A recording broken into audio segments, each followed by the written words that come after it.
15장 16절에서 20절 말씀. 마태복음 15장 16절에서 20절 말씀을 같이 읽습니다. 예수께서 이르시되 너희도 아직까지 깨달음이 없느냐? 입으로 들어가는 모든 것은 배로 들어가서 뒤로 내버려지는 줄 알지 못하느냐? 입에서 나오는 것들은 마음에서 나오나니 이것이야말로 사람을 더럽게 하느니라. 마음에서 나오는 것은 악한 생각과 살인과 간음과 음란과 도둑질과 거짓 증언과 비방이니 이런 것들이 사람을 더럽게 하는 것이요 식자는 서로로 먹는 것은 사람을 더럽게 하지 못하느니라. 아멘. 예수님께서 갈릴리에서 병자들의 병을 고치시고 가난한 자의 친구가 되어주시고 또 힘들고 어려운 자들에게 하나님의 나라를 전파하시고 가르친다는 소문이 예루살렘까지 퍼져나가게 되었습니다. 예수님은 예루살렘에서 지도자로 선출되었거나 또 훈련받은 자가 아니었기 때문에 갈릴리에서 하나님 나라를 전파하는 예수님에 대해서 예루살렘에 있는 지도자들은 알기를 원했습니다. 그래서 예루살렘에 있는 지도자들은 바리새인과 서기관을 갈릴리로 파송하게 됩니다. 그들이 갈릴리로 파송된 이유는 예수님의 사역을 돕기 위함이 아니라 예수님의 사역하는 현장을 보면서 문제를 발견하게 되면 그 문제 발견을 통해서 예수님의 사역을 중지시키고 또 예수님을 따르는 많은 사람들의 걸음을 멈추게 하기 위함이었습니다.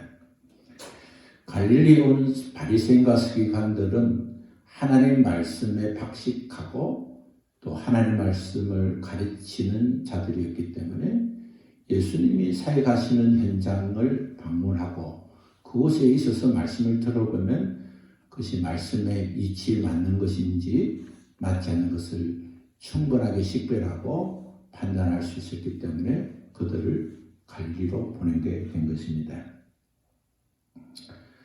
그들은 마침 예수님의 제자들이 손을 씻지 않고 음식을 먹는 것을 보게 됩니다. 그래서 예수님께 왜 당신의 제자들은 손을 씻지 않고 음식을 먹느냐고 하면서 예수님께 문제를 제기하게 됩니다. 예수님의 가르침을 받고 따르는 제자들이 손을 씻지 않고 음식을 먹는 것은 장로들이 만든 계명을 지키지 않고 따르는 것이 아니기 때문에 문제로 삼았던 것입니다. 율법을 가르치고 율법을 해석하고 그들이 살아갈 계명을 만들었던 장로들은 율법과 또 가르침에 능통한 자들이었습니다. 그들이 해석한 것은 율법과 같은 하나님이 주신 계명과 같은 구속력을 가지고 사람들은 그들의 가르침에 따랐습니다. 유대인들은 과거 장로들이 만든 계명 율법들을 하나님 주신 계명과 같은 수준으로 또는 그 이상으로 생각하고 그것이 계속 전성이 되었고 전통이 되었습니다. 그래서 유대인들은 하나님의 주신 계명과 장로들이 만든 계명을 같은 동등한 위치에 두고 따르고 지켰는데 그중 하나가 음식을 먹기 전에 정결 의식으로 손을 씻고 난 다음에 음식을 먹는 것이었습니다. 팔레스타인 지역에는 먼지가 많기 때문에 또 음식을 먹을 때 우리처럼 숟가락이나 또는 포크로 음식을 먹는 것이 아니라 맨손으로 음식을 집어서 음식을 먹기 때문에 팔레스타인 지역에 사는 사람들은 음식을 먹기 전에 손을 씻는 것은 상식에 가까운 것이었습니다. 그런데 종교 지도자들은 이것을 종교적으로 재해석을 해서 음식을 먹기 전에 손을 씻지 않으면 마치 죄를 짓는 것처럼 만들었습니다. 그래서 위생적 관점에서 손을 씻는 것이 아니라 손을 씻지 않으면 죄를 짓게 되는 것으로 계명을 만든 것입니다. 주님은 문제를 제기하는 바리새인과 서기관에게 나의 제자들은 장로들이 인위적으로 해석하고 만드는 그런 계명을 어긴 것이지만 너희는 거룩하신 하나님께서 주신 하나님이 지키라고 주신 계명을 어겼다고, 너희들은 지키지 않고 행하지 않았다고 지적을 했습니다. 하나님이 우리에게 주신 계명은 하나님께서 직접 우리에게 삶의 생활에서 규범으로 주신 말씀이기 때문에 반드시 지켜야 하는 것이지만, 장로들이 만든 유전은 지키도 되고 지키지 않아도 되는 것처럼 마침 반드시 지켜야 될 것을 가르치고, 하나님 주신 계명은 제대로 지키지 않는다고 예수님은 바리새인들에게 책망을 하신 것입니다. 장로들이 만든 유전, 그 전통은 하나님의 계명을 잘 지키기 위해서 만들어진 보조 역할을 하는 것임에도 불구하고 오히려 그들은 보조 역할의 가정을 또 그런 기능을 상실한 채 하나님 주신 계명과 동등한 위치에 두고 또 그 이상으로 두는 것을 주님이 오히려 문제를 제기하게 된 것입니다. 그들이 이러한 태도는 하나님 주신 계명을 지키는 데 도움이 되지 않고 오히려 하나님의 계명을 형식적으로만 지키게 하는 그런 외식적이고 형식주의 신앙으로 만들어서 오히려 그들이 만든 것을 통해서 죄악에 빠지는 역할을 하고 말았습니다.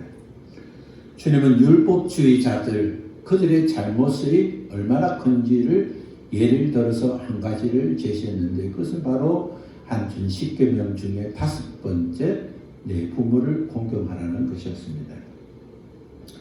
레위기 20장 9절의 말씀을 보면 만일 누구든지 자기 아버지나 어머니를 저주하는 자는 반드시 죽일지니 그가 자기의 아버지나 어머니를 저주한 적 그의 피가 자기에게로 돌아갈지라고 우리 하나님께서 계명으로 주셨습니다. 하나님께서 명령하신 율법은 부모에게 저주하는 자는 반드시 죽이라는 것이었습니다. 레위기 23장 16절 말씀을 보면 하나님을 저주하는 자는 죄를 담당할 것이요 여호와의 이름을 모독하면 그를 반드시 죽일지니 온 회중이 돌로 그를 칠 것이라. 거류민이든지 본토인이든지 여호와의 이름을 모독하는 자는 그를 죽일지라고 말씀하셨습니다. 하나님이 주신 계명은 부모에게 저주하는 자녀, 하나님의 이름을 모독하는 자에게 하나님은 그를 죽이라고 하셨습니다. 하나님께서는 부모를 저주하는 것과 하나님을 저주하는 것을 같은 선상에 서서 말씀해 주었습니다.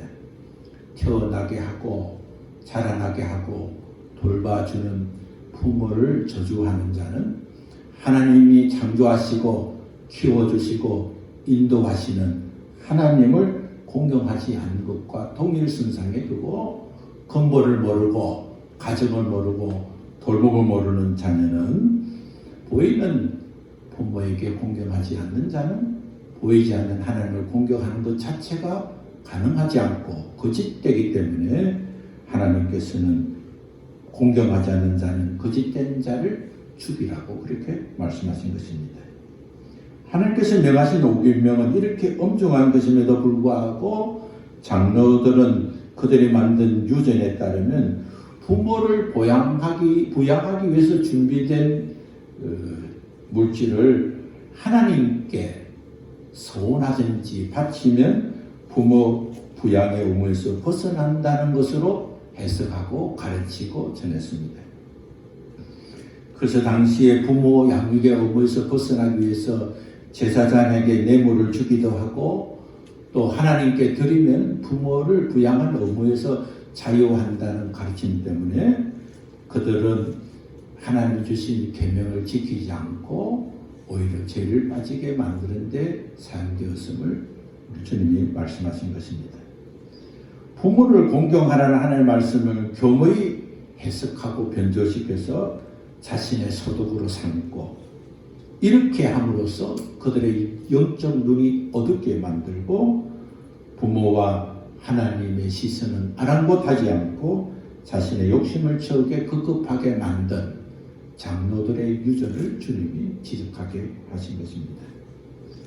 장로들은 자신의 직책을 통해서 하나님께 봉사하고 백성을 위해 헌신하는 사명이 있음에도 불구하고 오히려 그들은 하나님을 대적하고 반역하며 자신의 이권을 앞세워 그들은 하나님의 백성들을 하나님이 원하시고 기뻐한 일에 사용되지 못하게 한 것입니다.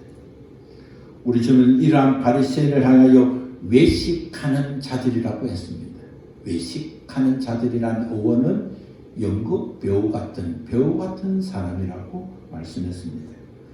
연기하는 사람들, 속은 그렇지 않지만 겉만 역할에 따라서 울기도 하고 웃기도 하고 또한 슬프기도 하고 기쁘기도 하는 표정을 짓는 그런 자가 바로 바리새인과 바리새인들이 만든 그런 장로들의 유전을 따르는 사람이라고 주님이 말씀했습니다. 우리 주님은 이사야의 예언처럼 백성이 입술로는 하나님을 공경하되 마음은 내게서 멀도다. 하나님의 계명을 사람의 계명으로 교훈삼아 가르치니 나를 헛되이 경배한다고 말씀하셨습니다. 그들의 신앙은 입술과 드러나는 삶으로는 드러나는 행동으로는 하나님을 사랑하는 것처럼 하지만 그 내면에는 하나님을 사랑하고 섬기는 것이 없다고 주님이 말씀하신 것입니다. 야곱이 그의 아버지 이삭에게로부터 축복을 받으려고 그의 형 에서의 모양을 만들고 에서의 목소리로 아버지를 속인 것처럼 하나님의 백성들을 믿음으로 하나님이 주신 말씀의 순종으로 복을 받게 하지 않고 오히려 그들의 속성과 이익을 위해서 외식적인 신앙, 속이는 신앙, 하나님 아버지를 복을 받기 위해서 거짓된 행동을 가르치는 잘못을 범했음을 말씀하신 것입니다. 주님께서 이렇게 바리새인들에게 서기관들에게 위선을 지적하신 후에 주님은 가르침을 듣기 위해 온 자들을 부르셔서 내 말을 잘 듣고 깨달으라고 말씀을 하시면서 입으로 들어가는 것이 더럽게 하는 것이 아니라 입에서 나온 것이 더럽게 한다고 말씀해 주셨습니다. 음식을 먹을 때 손을 씻지 않는 것과 씻는 것은 위생적 차이가 있습니다. 그래서 손을 씻고 음식을 먹으면 위생적으로 도움이 됩니다. 그러나 손을 씻지 않는다고 해서 하나님의 말씀을 지키지 않는 것도 아니고 손을 씻지 않는다고 해서 죄를 짓는 것은 아닌 것입니다. 중요한 것은 입으로 들어가는 음식은 배로 들어가 소화돼서 뒤로 나와 버리게 되는 것이지만 그러나 입으로 나오는 것은 그것은 자신을 더럽히기도 하고 그 말을 듣는 사람을 더럽혀서 영과 혼을 망하게 하고 실패하게 만드는 것이기 때문에 입에서 나오는 말이 더 중요하다는 사실을 말해 주었습니다. 음식을 먹고 배출되는 것은 버리는 것이지만 그러나 입으로 나오는 말은 그 사람과 그 말을 듣는 사람의 영혼을 더럽히고 그리고 나아가서 멸망의 길로 간다는 사실을 우리 주님은 그들을 따르는 자들에게 자세히 말씀해 주었습니다. 예수님께서 이렇게 말씀하시자 제자들은 바리새인들이 이 말을 주님의 말씀을 듣고 걸림돌이 될 줄 아십니까? 하고 물었습니다.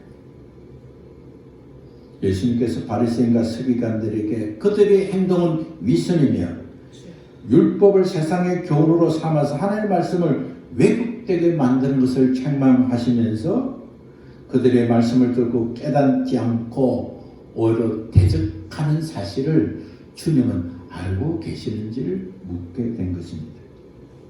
제자들은 주님이 그렇게 말씀하시면 바리새인들과 서기관이 주님의 책망을 듣고 돌이키고 또 그들의 잘못을 회개하고 그렇게 되는 것이 아니라 오히려 불쾌하게 여기고 오히려 주님의 사역을 방해할 것인지 주님은 알지 못합니까? 라고 물은 것입니다. 제자들은 주님께서 군중을 보고 군중들이 보고 듣는 곳에서 바리새인들을 책망하면 그들이 위선자로 불법자로 취급을 받고 그런 대접을 받으면 주님의 사역을 방해할 것인데 주님은 자제력을 잃으신 것이 아닌가 하는 의심의 마음으로 주님 앞에 말씀을 드린 것입니다. 그러자 주님은 심은 것마다 하나님 아버지께서 심지 않은 것을 뽑을 것이니 그냥 두으라고 했습니다. 세상에 많은 것이 심겨 있지만 하나님이 심지 않은 것은 다 뽑히게 되고 그것은 아무 의미가 없고 그것은 결국 심판받게 될 것이기 때문에 그냥 두으라고 말했습니다. 주님은 그들이 맹인이 돼서 맹인을 인도하는 자라고 하셨습니다. 만일 맹인이 맹인을 인도하면 둘 다 구덩이에 빠진다고 말씀해 주었습니다. 마지막 심판 때에 하나님께서 우리에게 주신 계명을 지키지 않고 사람이 만든 계명을 하나님 계명처럼 여기고 어떤 경우는 하나님 계명보다 더 위에 생각하고 그것을 가르치고 또 그것을 가르치는 자들을 따르고 그렇게 살게 되면 결국은 가르치는 자나 듣는 자나 다른 자가 심판을 받게 된다고 말씀해 주신 것입니다.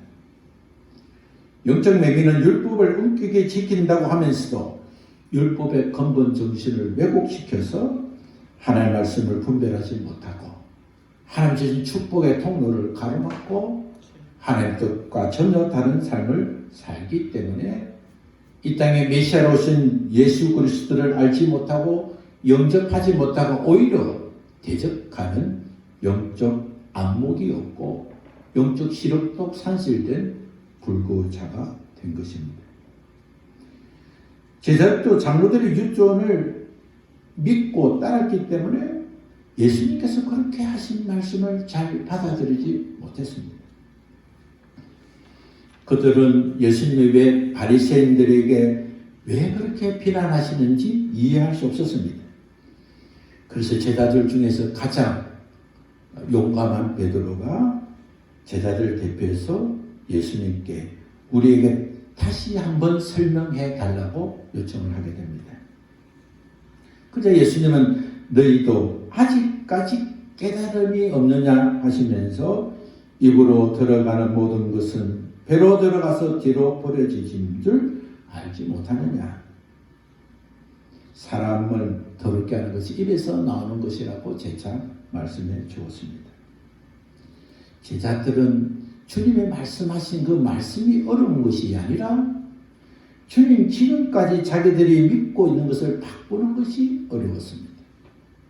자기들이 지금까지 믿고 따랐는데 왜 주님은 갑자기 장로들의 유전을 잘못됐다고 말씀하시고 그 유전을 따르고 있던 자신과 지도자들을 향해서 너희들의 신앙은 윗선이 있고 하나님의 계명을 세상의 교훈으로 만들었다는 책망을 받아들이기가 어려웠습니다. 제자들은 주님을 통해서 수많은 기적을 체험했습니다.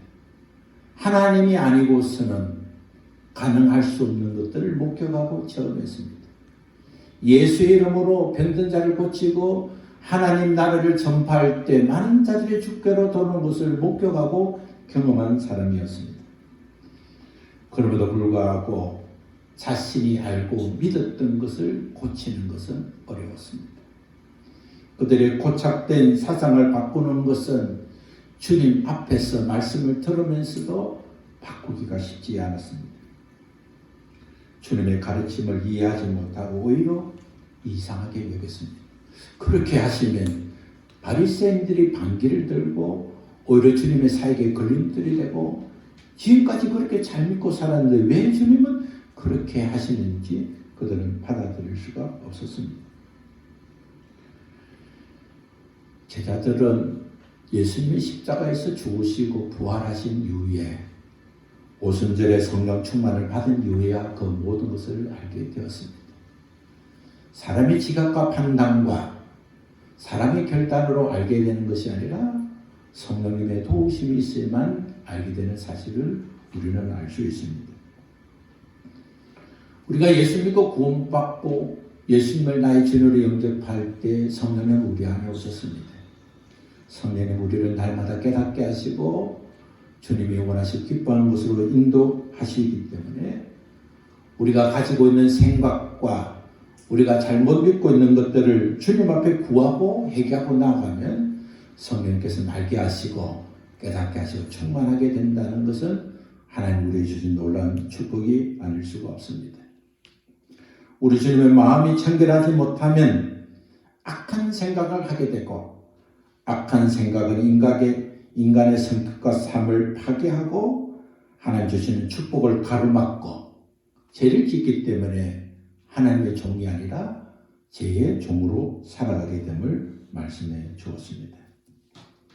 잠언 4장 23절 말씀처럼 생명의 근원이 마음에서 나오기 때문에 우리는 마음을 지켜야 하는 것입니다. 주님은 악한 생각에서 나오는 죄악들을 6가지로 말씀해 주었습니다.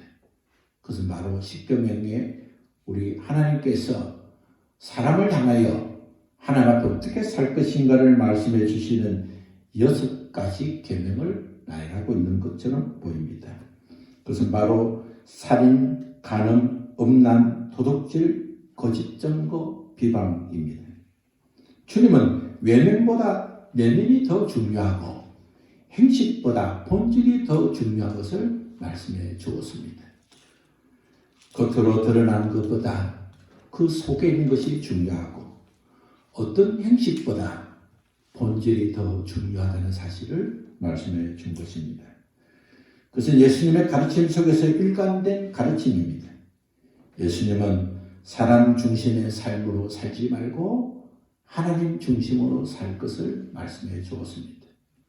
사람 앞에, 물질 앞에, 환경 앞에 서 있어도 그 자리는 바로 하나님 앞에 서 있다는 사실을 알고 하나님 앞에서 살아가는 자가 하나님의 백성으로 복받는 사람이고 복 있는 사람인 것을 말씀해 주었습니다. 신앙은 사람에게 보이는 삶이 아니라 신앙은 하나님 앞에서 사는 것임을 알게 하셨습니다. 그래서 예수님은 산상수훈에서 첫 번째 복을 받은 사람은 마음이 가난한 사람이라고 말씀해 주었습니다. 마음에 가난한 사람, 마음이 청결한 사람, 그는 바로 하나님 주신 복 받는 사람이고 하나님을 볼 수 있는 사람인 것을 말씀해 주었습니다. 마음은 인간의 행동을 거칠 수 있는 또 인간의 행동을 규정하는 원천이 되는 곳이기 때문입니다. 그러므로 사람의 마음 상태가 어떤가에 따라서 그 행위가 좌우되는 것입니다. 악한 마음은 제약된 행동을 낳을 수밖에 없는 것입니다. 악한 영은 더러운 영입니다. 사람이 죄를 지으면 악한 영에 의해서 영과 육이 더러워지는 것입니다.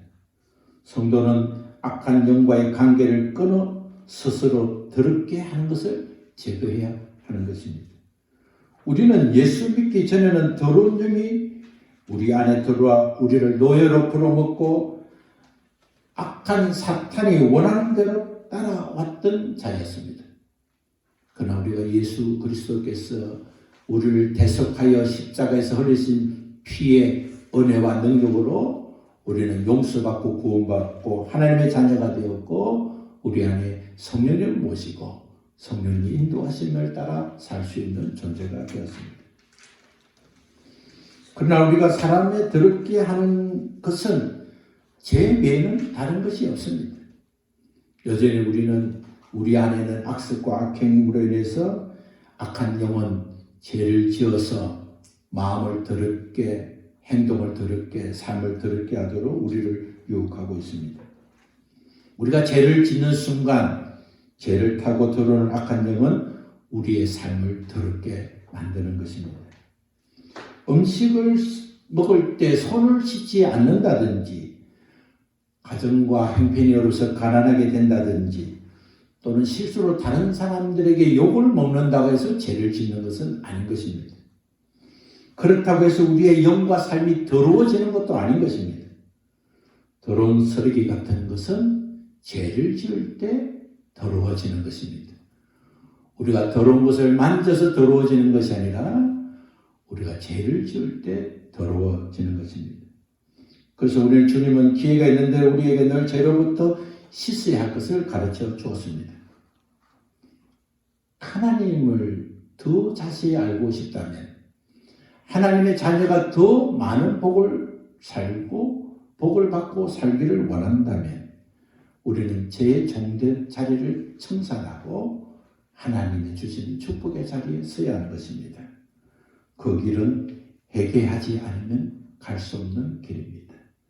하나님께서 주시는 축복의 통로를 열고 죄와 결별하고 믿음으로 살려면 하나님이 주신 기회를 놓치지 않고 회개하고 주님이 원하시고 기뻐하는 길에 서 있어야 하는 것입니다. 노아가 구원받은 것은 하나님의 말씀을 믿고 순종했기 때문입니다.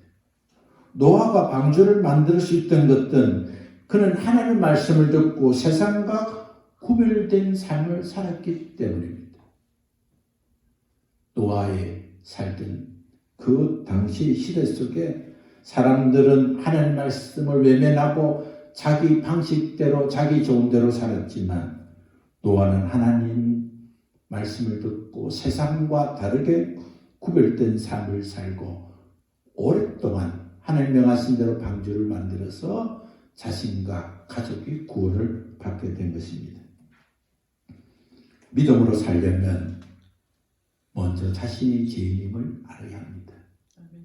구원의 간격을 누리려면 하나님의 은혜로 죄 용서함을 받았다는 사실을 알아야 하는 것입니다. 예수님을 믿는 것은 예수님의 이름으로 살 수 있는 축복을 받은 것입니다. 예수님께서 어린 양이 되셔서 희생 제물이 되신 이후에 우리는 어린 양을 준비해서 제사 드릴 필요는 없지만 그냥 어린 양 대신 예수님의 이름을 가지고 우리가 예배하고 주님 앞에 용서받고 주님 안에 고침받고 쓰임받는 축복을 누리게 된 것을 잊지 말아야 하는 것입니다. 죄를 지을 때 사탄이 역사에서 우리의 몸과 환경 속에 침투해 들어옵니다. 그 악한 영이 주님을 믿는다고 해서 그냥 우리 몸에서 나가는 것은 아닌 것입니다. 악한 영은 우리가 죄를 지을 때 합법적으로 들어왔기 때문에 우리가 합법적인 방법을 동원하지 않으면 결코 나가지 않습니다. 우리 주님께서 우리를 대속하시고 우리에게 주신 예수의 이름의 권세를 가지고 주님 앞에 회개할 때 악한 영들은 합법적 권리를 상실하고 쫓겨나가고 울며 떠나게 되는 것입니다. 예수 믿고 예수님을 영접했을 때 과거, 현재, 미래의 모든 죄가 용서받아서 구원을 받았지만 그러나 그것은 하나님의 백성으로 구원받은 것이지 여전히 우리는 악한 영들의 간섭과 죄를 짓게 하는 유혹 속에 노출되어 있다는 사실을 알아야 하는 것입니다. 전통을 믿고 내려온 유전에서 다시 한번 하나님 말씀으로 돌아가야 됩니다. 예수 믿으면 모든 죄가 용서받았기 때문에 더 이상 용서가 필요 없다는 가르침에서 주님 오실 그날까지 오히려 성경은 회개하지 않으면 구원이 없고 회개하지 않으면 용서가 없다는 사실과 그리스도의 신부가 되어서 주님을 기다리는 성도는 요한계시록의 가르침대로 회개하고 깨끗하게 주님을 기다려야 한다는 사실로 돌아서야 하는 것입니다. 마음이 악한 생각이 죄를 짓게 하도록 내버려 두지 말고 깨끗한 마음이 되도록 같은 죄를 반복하지 않도록 죄인 줄 알면서도 죄의 종이 되어서 죄를 짓는 것을 사람이기 때문에 어쩔 수 없다 하면서 죄를 짓는 일들을 중단해야 하는 것입니다. 예수님은 너희가 용서한 만큼 내가 용서해 주시겠다는 기도를 우리에게 가르쳐 주셨습니다. 회개하지 않으면 용서받을 수 없고 용서하지 않으면 용서받지 못한다는 것이 주님이 우리에게 가르친 기도인 것입니다. 회개하지 않는 자는 용서하지 못하는 것입니다. 회개하지 않으면 용서할 수 있는 기능과 능력을 소유할 수 없는 것입니다. 주님께 회개하고 용서받은 자가 용서라는 것이 얼마나 귀하고 가치 있는 것이고 아름다운 능력이 있다는 사실을 알 때 주의 사랑으로 다른 사람이 나에게 용서받지 못한 일들을 했음에도 불구하고 하나님께서 용서받을 수 있는 우리를 용서해 주신 그 사랑을 경험한 자는 하나님의 큰 용서를 알기에 작은 용서를 할 수 있고 작은 용서를 한 우리에게 하나님의 큰 용서를 통해서 우리에게 축복의 통로를 열어주시는 것입니다. 전통이 오는 많은 좋은 유익과 전통이라는 신학적 교훈이 우리에게 주는 신앙의 도움이 너무나 많지만 그러나 그것은 그만 믿고 따라갈 때 하나님 우리에게 주시는 진정 하나님 말씀을 잊어버리고 왜곡되게 된다는 사실을 알고 다시 한번 말씀으로 돌아가 하나님 주신 말씀은 지킬 수 있는 말씀을 주셨고 행할 수 있는 말씀만 주셨기 때문에 어쩔 수 없어서 율법을 통해서 믿음으로 예수님 아니면 구원받을 수 없다는 사실을 알고 우리가 지킬 수 없다는 사실을 알게 된다는 후함된 말씀 앞에 순종하지 말고 하나님은 지킬 수 있는 말씀을 주시고 지키라고 주시기 때문에 회개하고 주님 말씀대로 살면 주님께서 더 좋은 곳으로 더 유익한 곳으로 더 충만한 곳으로 채워주실 뿐만 아니라 예수 그리스도께서 우리에게 주신 구원의 은혜를 날마다 경험하고 누리게 될 것입니다. 아멘. 이번 한 주간 하나님 주신 말씀을 붙들고 하나님의 말씀이 있는 그곳에 서서 더러운 것은 버리고 유익하지 못한 것은 버리고 하나님이 기뻐하시고 원하는 그런 입구가 그런 출구를 잘 구별하는 믿음의 사람 되시기를 우리 주 예수 그리스도 이름으로 축원합니다. 기도하겠습니다. 하나님 감사합니다. 믿음으로 살 수 있도록 우리에게 말씀해 주시니 감사합니다. 주님을 따르는 제자들이었지만 주님께서 하나님의 계명과 장로들의 유전에 대해서 말씀해 주었음에도 불구하고 그들은 깨닫지 못했습니다. 그동안 믿어왔고 그동안 살아왔던 것들을 버리기가 그렇게 쉽지 않음을 우리가 다시 한번 깨닫습니다. 주는 우리에게 회개할 수 있는 능력을 주시고 회개할 때 용서받을 수 있는 믿음도 주시고 회개해서 마음을 깨끗하게 하고 가난하게 하고 청결하게 해서 하나님 우리 하나님 되시면 날마다 누리는 교회와 성도들이 되게 하여 주옵소서. 우리 주님 예수님 이름으로 기도하옵나이다. 아멘. 함께